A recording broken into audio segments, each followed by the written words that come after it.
Herkese yeniden merhabalar. Kanalıma hoş geldiniz. Bugün bu videoda bu görmüş olduğumuz popcorn desenli şapkanın yapılışını anlatıyorum.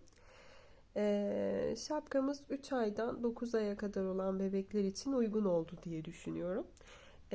Dikişsiz bir şapka, ancak videoya geçmeden önce şunu da belirtmekte fayda var. Bakın şu kısımda, şu arada bir iğne ile kapama yöntemi kullandık. İki kısmı birleştirmek için birbirine. Bu nedenle aslında tamamen dikişsiz diyemem ama kolay bir şekilde bir birleştirme yöntemi kullandık. Onun haricinde ip olarak 100 gram 250 metre olan bir bebe yünü kullandım. Şiş olarak da 3,5 numara şiş kullandım. Şöyle isterseniz misinalı şiş kullanabilirsiniz. İsterseniz de normal şişle örebilirsiniz. Fark etmiyor. İlla misinalı şişle örmenize gerek yok. Bu şekilde. Şimdi isterseniz şapkamızın yapılışına geçelim. 3,5 numaralı şişimize 72 ilmek atarak şapkamızı örmeye başlıyoruz. İlmeklerimizi tamamladıktan sonra şuraya bir tane düğüm atıyoruz. Ve bir düz bir ters lastik örmeye başlıyoruz.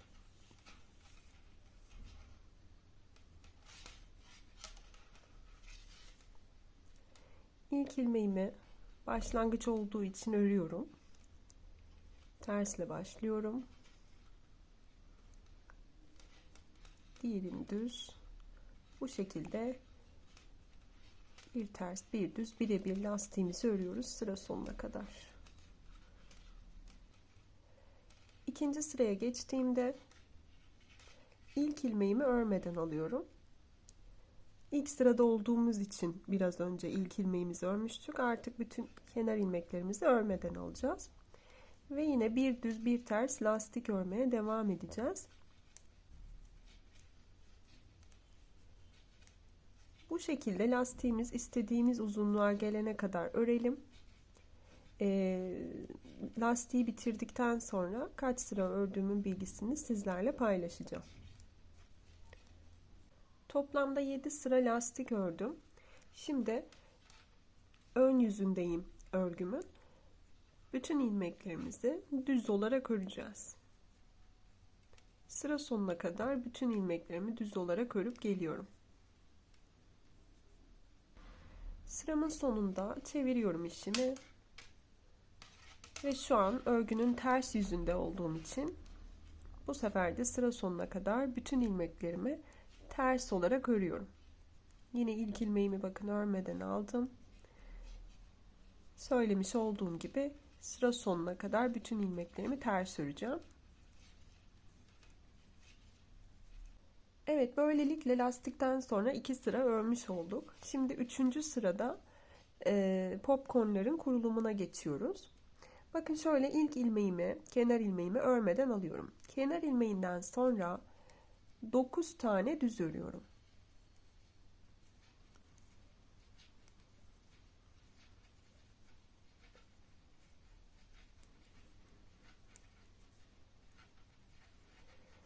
Evet, 9 düzden sonra bakın 10. ilmekte şöyle ilmeğin yönünü değiştiriyorum. Şişe geri alıyorum. Sonrasında bakın şöyle arka duvarından bakın şöyle şu şekilde giriş yapıp şöyle düz örgü örüyorum. Ama ilmeği çıkarmıyorum.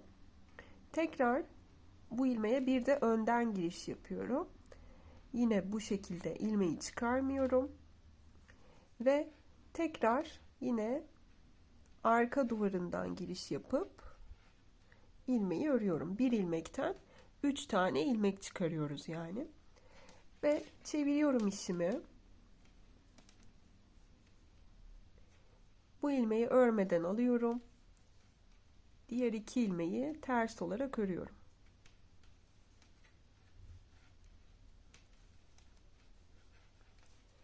Tekrar çeviriyorum.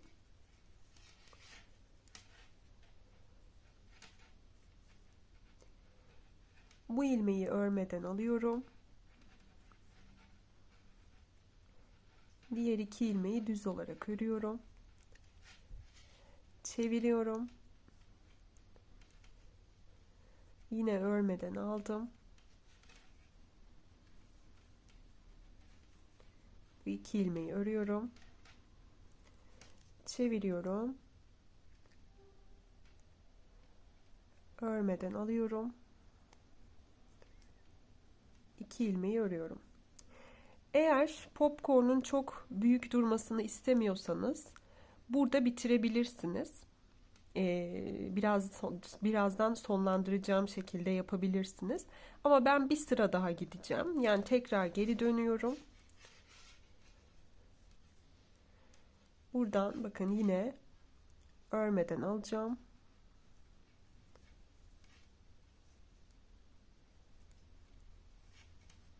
İki tane ördüm. Tekrar geri döneceğim. Örmeden alıp yine bu 2 ilmeği örüyorum. Bu şekilde popcorn'u tamamladım. Şimdi şuradaki 2 ilmeği, bu 3 ilmekten bu ikisini bunun üstünden atlatıyoruz. Bu şekilde bakın. Şöyle 1 ve 2 hamlede bu şekilde yine tek ilmeğe düşürüyoruz. Evet, birinci popcorn hazır.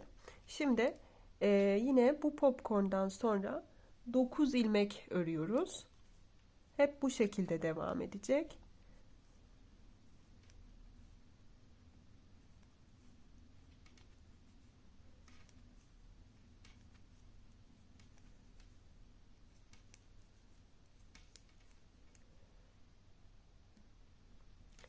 Evet, 9 ilmek ördükten sonra yine bakın aynı şekilde ilmeğimizin yönünü değiştiriyoruz. İlmeğe böyle arka duvarından giriş yapıp çıkarmıyoruz ilmeği. Tekrar ön duvarından bu sefer giriş yapıyorum. Bir de buradan ilmek çıkarıyorum. Yine arka duvarından giriş yaparak örüyorum ve yine 3 ilmek oluşturdum. Tekrar bakın geriye dönüyorum. Örmeden aldım.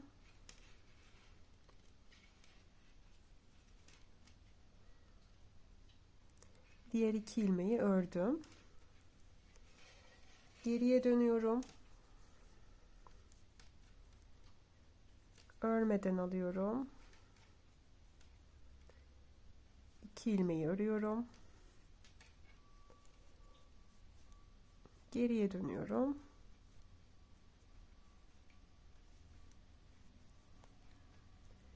Yine ördüm.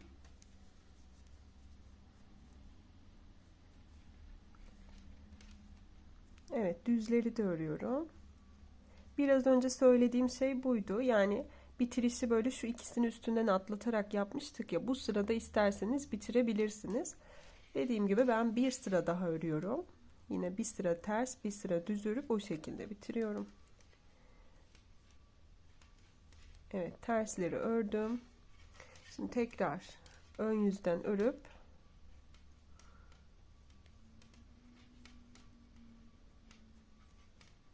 burada bitiriyorum. Ne yapıyoruz? Bakın yine bu 2 ilmeği baştaki ilmeğin üstünden atlatarak popcorn'u tamamlıyoruz. Evet, tekrar bakın yine 9 ilmek öreceğim. Ve aynı işlemleri o kısımda da yapacağım. Yani yine 9 ilmek popcorn, 9 ilmek popcorn şeklinde ilerleyelim. Sıra sonunda yine tekrar bitirişi birlikte yapalım. Evet, son popcorn'u birlikte yapacağız demiştik. Bakın en son yaptığım popcorn'dan sonra yine 9 tane örüyorum.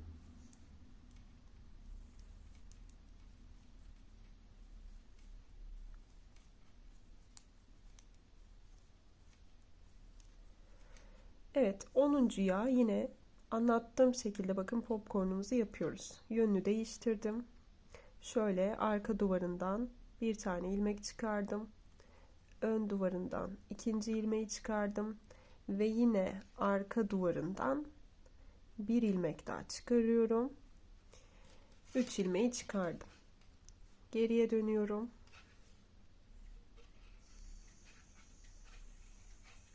İlk ilmeği örmeden alıp Diğer ikisini ördük ters olarak. Tekrar geriye dönüyorum. Yine örüyorum ilmeklerimi.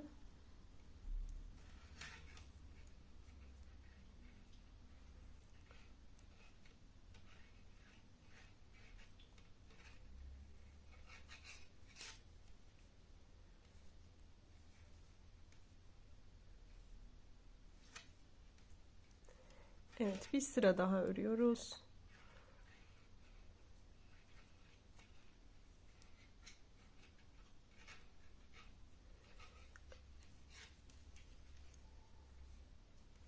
Evet, son kez bakın düz olarak ördüm ilmekleri.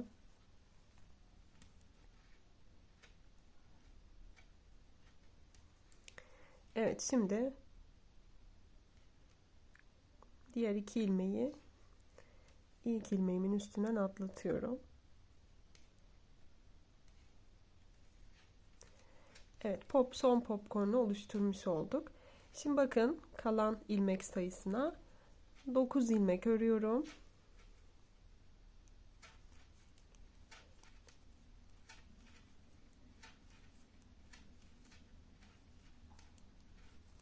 Bir tane de kenar ilmeği örüyorum. Sonda 10 ilmek olmuş oluyor. Yani başlangıçta da bakın bir kenar ilmeği almıştık. 9 ilmek örüp ilk popcorn yapmıştık. Yine sonda da 9 ilmek ördük. Bir tane de sonda kenar ilmeği örmüş olduk. Evet, şimdi diğer popcorn sırasına kadar bir miktar düz olarak öreceğiz. Diğer popcorn sırasına geldiğimde ne kadar sıra düz ördüğümü sizlerle paylaşacağım. Oraya kadar gelelim ve diğer popcorn sırasını örmeye başlayalım. Evet, ilk sıradaki popcornlarımı tamamladıktan sonra toplamda 9 sıra ördüm. Bakın ters yüzde ters ördük, düz yüzde de düz olarak ördük, ilerlettik örgümüzü. Şimdi son 9. sıramı, yani popcorn'dan sonra ördüğüm sıra sayısındaki 9. sıramı ters yüzde ördüm ve 10. sırada şu an düz yüzdeyiz. 10. sıramızda artık ikinci popcorn sırasını yapacağız. Diğer popcornlarımızı nereye yapacağız? Bakın şuradaki iki popcornun arasına gelecek şekilde yapacağız. Bunun için ilk ilmeğimi, yine kenar ilmeğimi örmeden alıyorum ve 14 tane ilmek örüyorum düz olarak.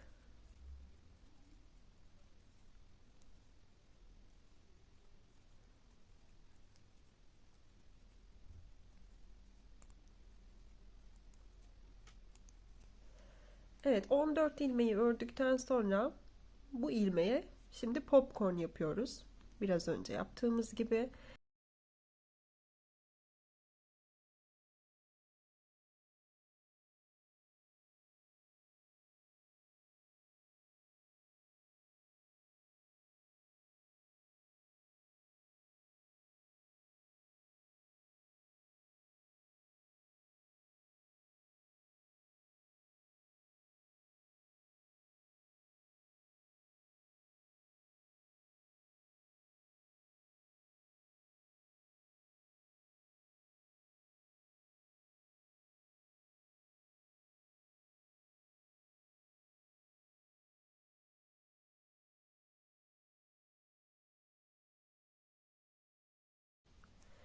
Evet, bu sıradaki ilk popcornu oluşturduk. Şimdi 9 sıra örüyorum. 9 ilmek örüyorum daha doğrusu. 2, 3, 4, 5, 6, 7, 8 ve 9. Evet, 9 ilmekten sonra yine 10. ilmeğimize popcorn yapıyoruz. Yani ilk başta yaptığımız popcornların arasındaki sayı kadar yine. Sadece başlangıç kısmı değişik. Yine her 9 ilmekte bir, ilk sırada yaptığımız gibi popcorn yapacağız. Evet, yine söylemiş olduğum şekilde 9 ilmekte bir yine popcorn yapacağız. Bakın gördüğünüz gibi diğer popcornların arasına gelecek şekilde oluyor. Yine son kısmı yine birlikte yapacağız. Oraya gelene kadar tek devam edeyim. Orada tekrar buluşalım. Evet, bu sıradaki son popcornumuzu da yaptık. Bakın başlangıçta yaptığımız gibi 14 ilmek kaldı. Artı bir kenar ilmeği kaldı. Bakın yine sayalım. 2, 4, 5, 6, 7, 8, 9, 10, 11, 12, 13, 14 ilmek, bir de kenar ilmeği, 15 ilmek kalmış olması gerekiyor bu sırada. Evet, bu şekilde bakın ikinci popcorn sıramızı da tamamladık. Şimdi bir miktar kadar bu şekilde devam edeceğiz. Yani şimdi iki popcorn sırası arasında 9 sıra olması gerekiyor. Aynı şekilde burada yine 9 sıra öreceğiz. Ters yüzde 9. sıramızı bitirdikten sonra düz yüzde yeni popcorn sırasına başlayacağız.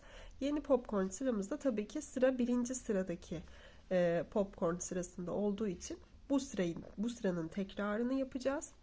Ardından tekrar bir 9 sıra daha öreceğiz ve ikinci popcorn sırasının tekrarını yapacağız. Evet, bu şekilde iki popcorn sırasını da örüp tekrar gelelim.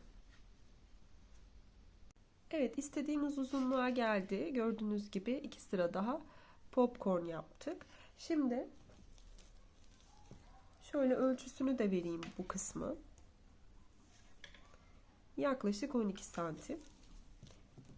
Şimdi buradan sonrası için şöyle 4'er ilmek aralıklarla işaretleyici yerleştireceğiz. Bakın şöyle baştan 4 ilmek ayırıyorum. Bir işaretleyici buraya yerleştirdim. 4 ilmek buraya ayırdım. Tekrar bir işaretleyici yerleştiriyorum. Yine 4 ilmek. Her 4 ilmekte bir işaretleyicimi yerleştiriyorum.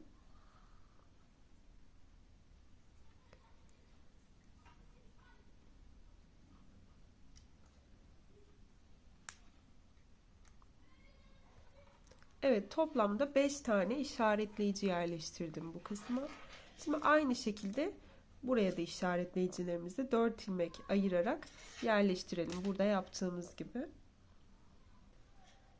Evet, her iki tarafa da 5'er tane işaretleyici yerleştirmiş olduk. 4'er ilmek aralıklarla.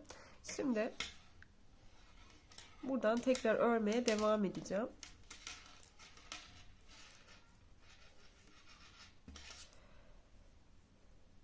Örgümün ters yüzündeyim. Bütün ilmeklerimi ters olarak öreceğim. Ta ki şuradaki son ilmek belirleyicimin olduğu yere kadar bütün ilmeklerimizi ters olarak örelim.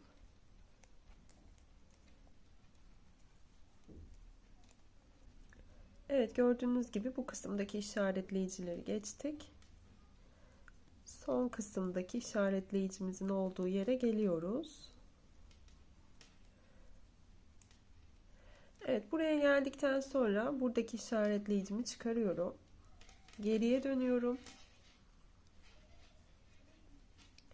Şöyle bakın, ip arkada, buradaki şişime şu şekilde doluyorum ipimi. Evet, bakın, ip arkada, şöyle doluyoruz. Sonra yine buradaki ilmeği ördük. Yine bakın, şimdi örgümün ön yüzünde olduğum için bütün ilmeklerimi düz olarak örüyorum. Yine bu kısımdaki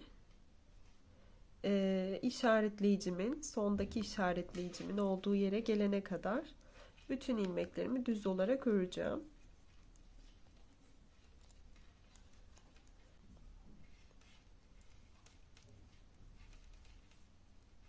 Evet, sondaki işaretleyicimin olduğu yere geldiğimde yine işaretleyiciyi çıkardım. Geri dönüyorum.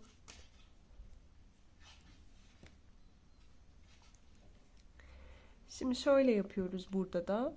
Bakın, ipim önde. Şu şekilde doluyorum bu şişime ve buradaki ilmeklerimi örüyorum yine ters olarak.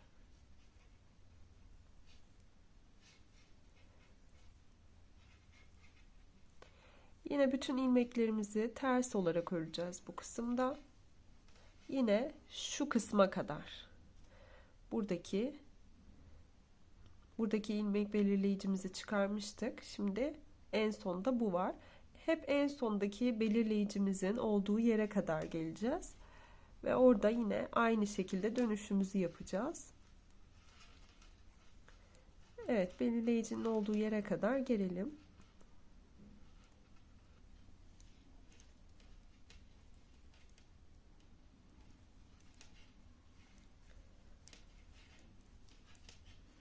Evet, yine belirleyiciyi çıkardık. Geri dönüyoruz. Yine biraz önce gösterdiğim şekilde ipimi arkada ve şöyle şu şekilde doluyorum. Bu ilmeği de örüyorum.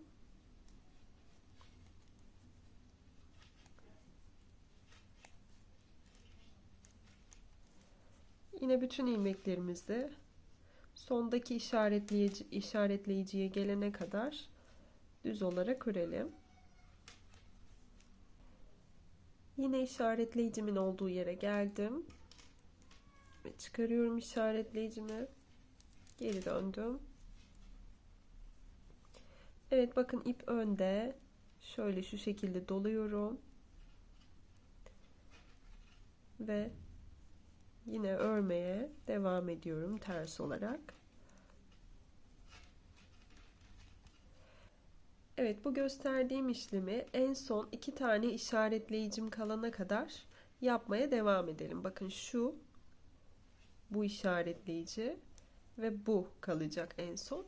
Bu şekilde yapmaya devam edelim. Evet, son olarak ters yüzdeki bu kısımdaki işaretleyicimin olduğu yerden dönüşümü yaptım. Şimdi gördüğünüz gibi 2 tane işaretleyicim kaldı. Bir bu tarafta, bir de bu tarafta. Şimdi buradan bakın dönüş yaptığım yerden tekrar ters olarak diğer işaretleyicimin olduğu yere kadar, bu taraftaki işaretleyicimin olduğu yere kadar örüyorum.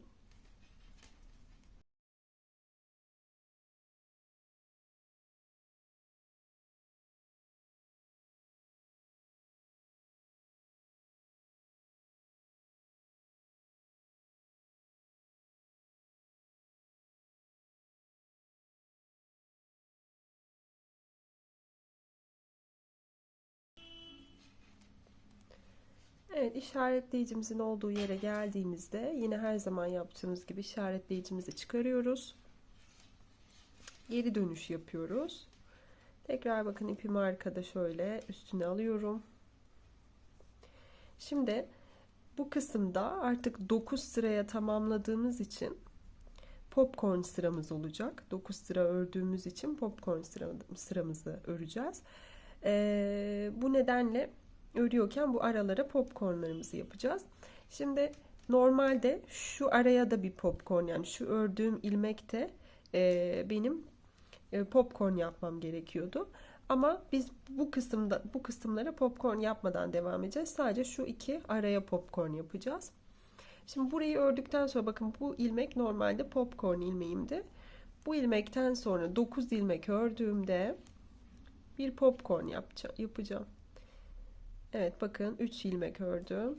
4, 5, 6, 7, 8, 9. Evet, 9 ilmek örüyorum. 10. ilmeğe popcorn yapıyorum. Bakın karıştırırsanız zaten son popcorn yaptığınız, yani bu kısmın tam hizasına gelmesi gerekiyor ya. Baktığınız zaman bakın hangi ilmeğe popcorn yaptığımız belli oluyor. Böyle onun devamındaki ilmeğe bakarak da karar verebilirsiniz nereye popcorn yapacağınızı. Evet, bu şekilde bakın yine yönümü değiştirdim. Bir ilmekten 3 ilmek çıkarıyorum.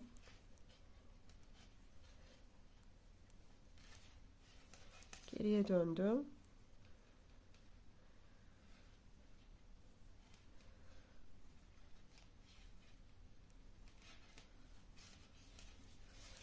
Tekrar geriye dönüyorum.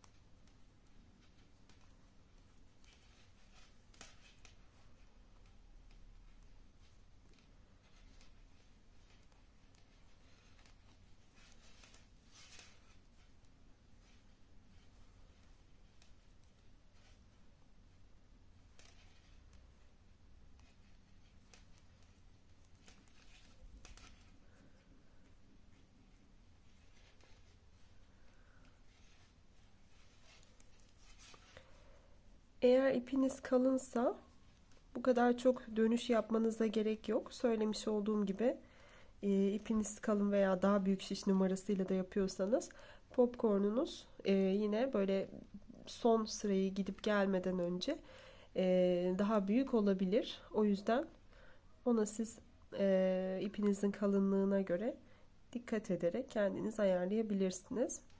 Evet, yine üzerinden atlattık ve yine 9 ilmek daha örüyorum.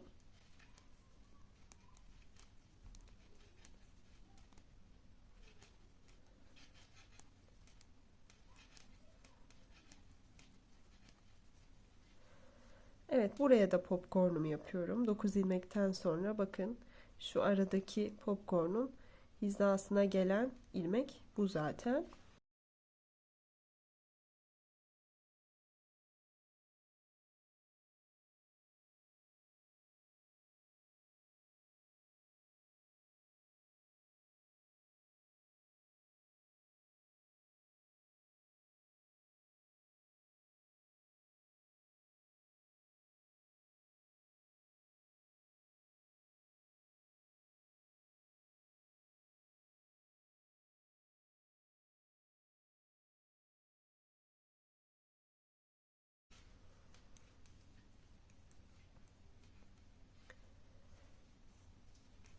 Evet, şimdi buradan sonra yine işaretleyiciye kadar örüyoruz.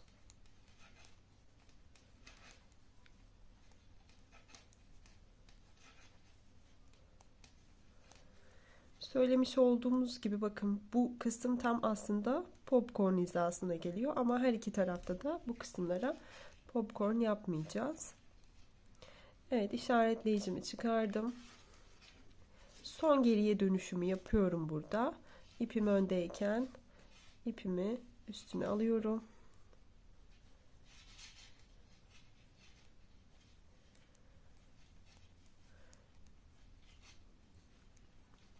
Ve bütün ilmeklerimi ters olarak örüyorum.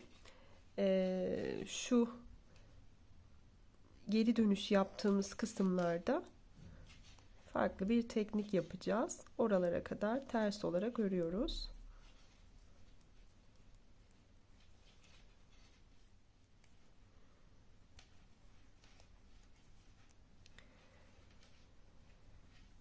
Evet, bakın gördüğünüz gibi geri dönüş yaptığımız kısımlarda şu ilmek ve bu ilmek arasında, üstüne aldığımız ilmek arasında büyük bir boşluk var. Buraya geldiğimizde şöyle şu ilmeği şu kısımdan şöyle alıyoruz. Bunu böyle ön kısma geçirdik. Ve bu iki ilmeği birlikte böyle ters olarak örüyoruz. Bakın yine devam ediyorum. Yine geldim. Bakın üstüne aldığım ilmek ve yanındaki ilmek. Boşluğun olduğu yere geldim. Yine şöyle bu ilmeği şöyle aldım. Yerlerini değiştirdim. Ve ikisini birlikte ters olarak ördüm.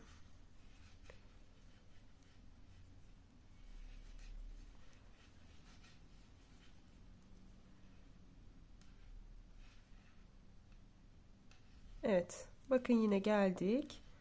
Şöyle şu kısımdan alıyorum. Böyle yerlerini değiştiriyorum ilmeklerin. Ve ikisini birlikte ördüm.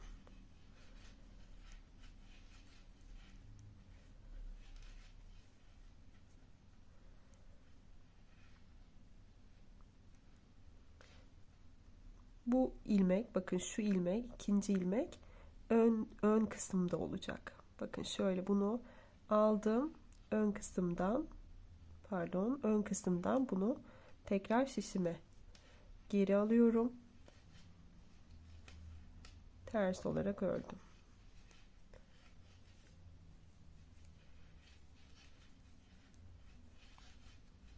Evet, son geri dönüş ilmeğimiz. Yine bakın aldım,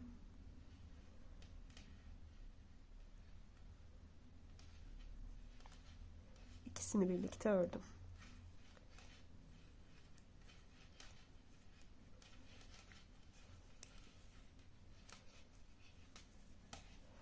Evet, bu kısmı tamamladıktan sonra şimdi aynı işlemi sol tarafta yapacağız.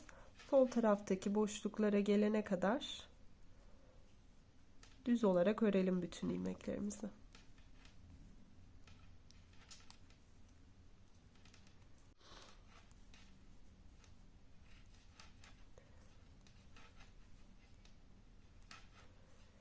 Evet, bakın düz yöndeki kısa satır yaptığımız, dönüş yaptığımız yere geldik. Bu sefer de bakın şöyle alıyorum bunu ön kısımdan, buradaki ilmeği buraya tekrar bu şekilde geri takıyorum ve ikisini birlikte böyle düz olarak örüyorum.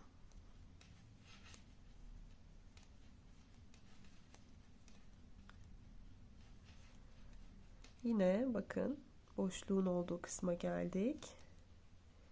Şöyle aldım. Bunu böyle arka kısımdan bakın. Buradaki çıkarttığım ilmeği geri aldım şişime ve bunu da yine bu şekilde tekrar geri alıyorum şişe. İkisini birlikte düz olarak örüyorum.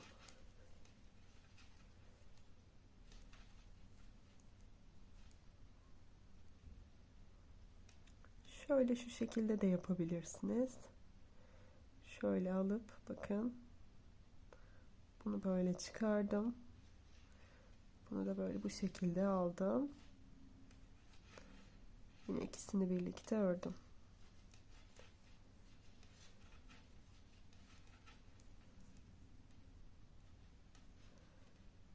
Aynı şekilde bakın çıkardım. Diğerini yine böyle bakın. Yani bu arka kısımda kalacak. İlk ilmeğimiz arka kısımda, ikinci ilmeğimiz ön kısımdan tekrar şişimize geri alıp ikisini birlikte düz olarak örüyoruz.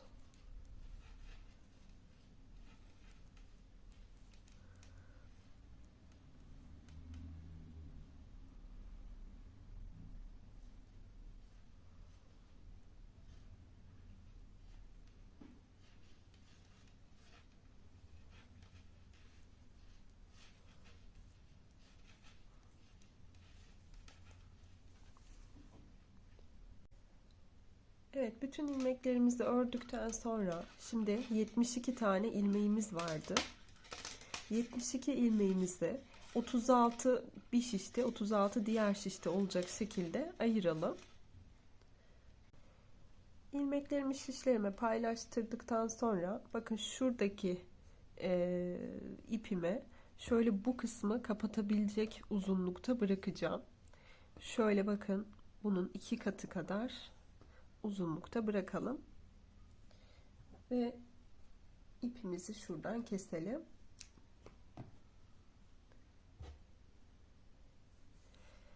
Ve yün iğnesi geçiriyoruz bir tane.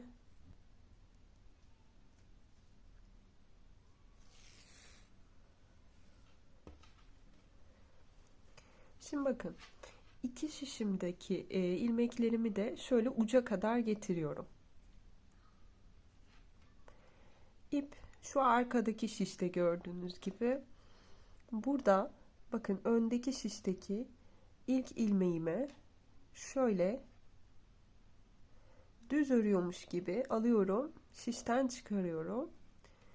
İkinci ilmeğimde ters örüyormuş gibi alıp şişten çıkarmıyorum, şişin üstünde bırakıyorum.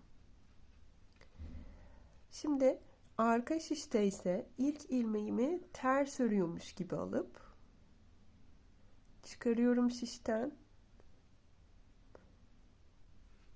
İkinci ilmeğimi düz örüyormuş gibi alıyorum. Bu sefer çıkarmıyorum. Yani ilk ilmekleri her zaman çıkarıyoruz. İkincileri çıkarmıyoruz. Şişte bırakıyoruz. Şimdi tekrar ön şişimdeki ilmeklere geçiyorum. İlk ilmeğimi yine bakın şöyle düz örüyor gibi alıyorum. Çıkardım. İkinciyi ters örüyor gibi aldım. Çıkarmadım. Aynı şekilde, yani burada tersle bittiysem bakın burada da tersle başlıyorum. Bu şekilde aklınızda tutabilirsiniz. Ters örüyormuş gibi aldım, çıkardım. Düz örüyor gibi aldım, çıkarmadım. Arka şişte bakın düzle bittik. Ön şişe geçtiğimde düzle başlıyorum. İlk ilmeğimi düz örüyor gibi alıyorum, çıkardım. İkinci ilmeğimi ters örüyor gibi aldım, çıkarmadım. Arka şişe geçtim. Ters olarak aldım, çıkardım. Düz olarak aldım, çıkarmadım. Evet, bu şekilde ilerliyoruz.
Evet, son iki ilmeğim kaldığında da şöyle bakın, bunu böyle düz olarak alıp diğerini de ters olarak alıyorum.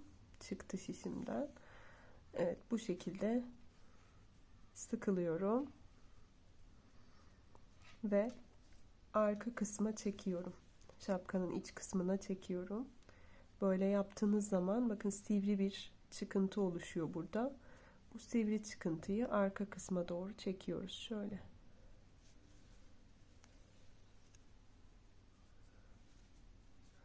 Evet, sonra arka kısımda, şapkanın arkasında bunu şöyle düğüm atıyorum buraya bir tane.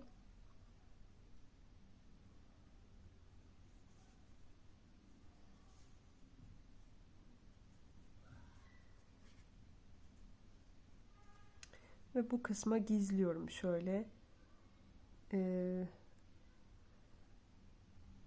Şuralardaki ilmeklerin arasından geçiriyorum.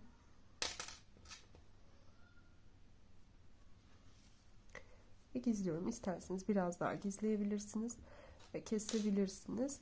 Bakın gördüğünüz gibi iğne ile kapattığımız kısımdaki yerlerde, sadece şu geri dönüşlerin olduğu yerlerde hafif bir, tabii ki o dönüşün hafif izi belli, ama iğne ile kapattığımız yerlerde gördüğünüz gibi kapama izi, dikiş izi belli olmuyor. Devamı gibi örgülerin hiçbir dikiş izi yok.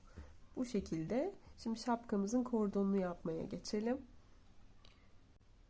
Kordonu yapmak için yine 3,5 numaralı şiş kullanacağız. Yani şapkayı ördüğümüz şiş numarasıyla aynı olacak.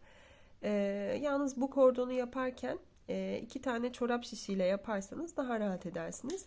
Ya da böyle kısa misinalı şiş kullanırsanız bu şekilde de rahat oluyor. Benim çorap şişlerim dolu olduğu için ben böyle kısa misinalı şişle yapacağım. Şimdi kordonu yapmak için bakın şöyle 3 tane ilmek atıyorum şişime.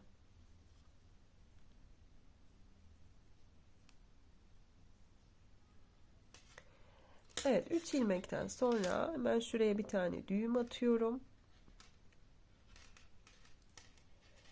Ve bakın 3 ilmeğimi attım. Şişimi hiç çevirmeden hemen şu ilmekleri sağdaki şişe kaydırıyorum.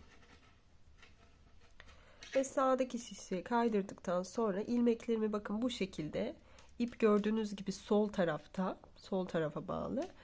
Arkadan böyle bu şekilde düz olarak örüyoruz bütün ilmeklerimizi.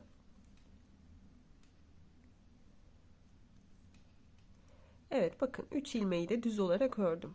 Aynı şekilde hiç şişimi döndürmeden hemen yine sağa çekiyorum ilmekleri.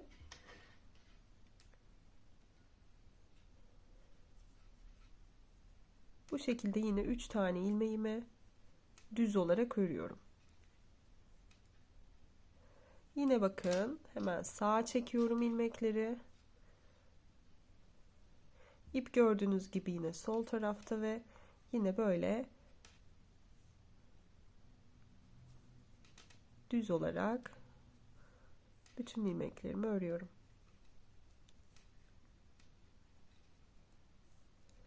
Hep bu şekilde devam ediyor. Örüyoruz, kaydırıyoruz, tekrar örüyoruz. Bu şekilde ör kaydır mantığıyla ilerleyeceğiz. Bakın gördüğünüz gibi bir miktar kadar böyle oluşmuş oldu zaten. Yuvarlak formda bir kordon oluşuyor. Bu şekilde istediğimiz uzunluğa gelene kadar örelim. İstediğim uzunluğa geldikten sonra ölçüsünü sizlerle paylaşacağım. Toplamda 23 santim kadar bir kordon ördüm. Bu kısım böyle bakın şapkanın şöyle göstereyim. Şimdi şapkamızın şöyle şu kısımlarından sarkacak olan kısım. O yüzden burayı ne kadar uzunlukta yapmak istiyorsanız, daha uzun yapmak istiyorsanız daha uzun, daha kısa yapmak istiyorsanız yine daha kısa yapabilirsiniz. Bu nedenle yine kendiniz ayarlayabilirsiniz. Benimki 23 santim şu an. Şimdi buradan itibaren böyle şapkaya bağlayarak ilerleyeceğiz. Şapkanın şu bakın bu kısım değil de şöyle şu arka kısmı buraya bu şekilde bağlayarak böyle ilerleyeceğiz. Bu uca kadar geleceğiz. Bakın şöyle gördüğünüz gibi şurada örmediğimiz ilmekler vardı. Bu örmediğimiz ilmeklerden tek tek ilmek çıkartarak bu şekilde kordonu devam ettireceğiz. Şimdi ilk bakın örmediğimiz ilmekten bir tane şöyle ilmek çıkarıyorum. Ve tekrar bakın şöyle kaydırıyorum sağa doğru.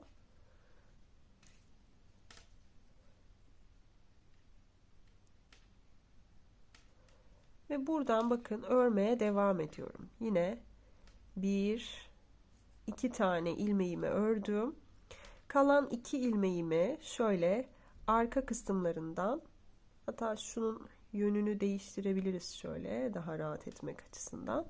Şöyle bakın arka kısımlarından düz olarak ördüm. Aynı şekilde bakın hemen bir sonraki örmediğim ilmekten ilmek çıkartıyorum ve tekrar sağa kaydırıyorum.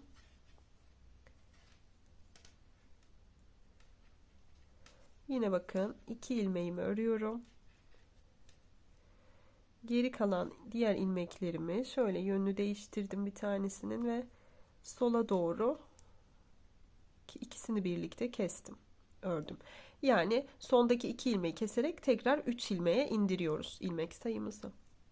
Bakın son kez tekrar gösteriyorum. Yine örmediğimiz ilmekten şöyle şuradan ilmek çıkartıyoruz ve kaydırıyoruz. Aynı şekilde yine 1, 2 ve son ilmekleri ikisini birlikte örerek kesiyoruz. Evet.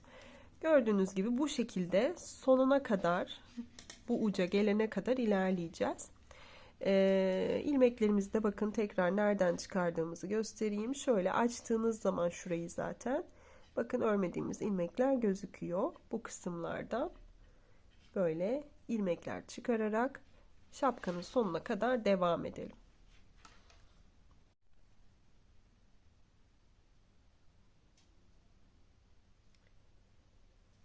Evet, sıra sonuna kadar ilerledik. Bakın gördüğünüz gibi diğer uca kadar kordonu bu şekilde ilmek çıkararak ilerlettik. Şimdi artık şapka kısmı ile işimiz bittiği için kordonun diğer ucunu normal kordona başlarken ördüğümüz gibi örmeye devam ediyoruz. Bakın artık ilmek çıkartma yok. 3 ilmek örüyorum. Sağa çekiyorum. Yine 3 ilmek daha örüyorum.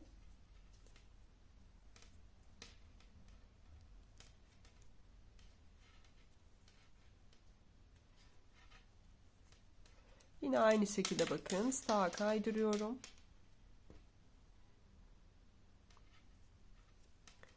Bütün ilmeklerimi örüyorum. Evet, bu şekilde bu uçta yaptığımız bağcığın uzunluğuna gelene kadar örelim. Burayı 23 santim yapmıştım ben. Bunu da yine 23 santim olana kadar öreceğim. Ve sonrasında kapatıp şapkamızı bitirmiş olacağız. Bağcığım istediğim uzunluğa geldi. Şimdi artık bu kısmı kapatacağız. Yine normal ördüğümüz şekilde bakın böyle 2 ilmeği ördük. Klasik kapama yöntemiyle şöyle üstünden atlatıyoruz. Aynı şekilde bunu da böyle üstünden atlatıyoruz. Ve yine sanki şu son kalan ilmeği de böyle örüyormuş gibi bu şekilde örüp sıkıştırdık. Kesiyoruz. Bu kalan ipliğimizi de bir yün iğnesiyle bakın şöyle içeri çekeceğiz.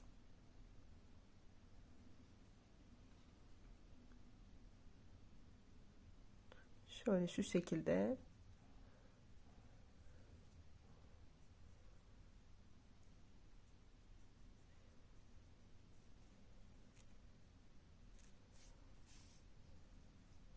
İçeri çekiyoruz. Buradan bu kısmı böyle kesiyoruz. Şöyle düzeltiyoruz.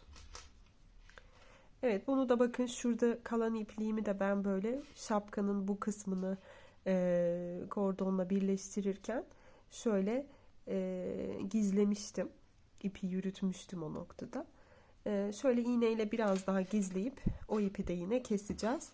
Aynı şekilde buradaki kordonun ucunu da bu şekilde yine içerisine gizleyip keseceğiz.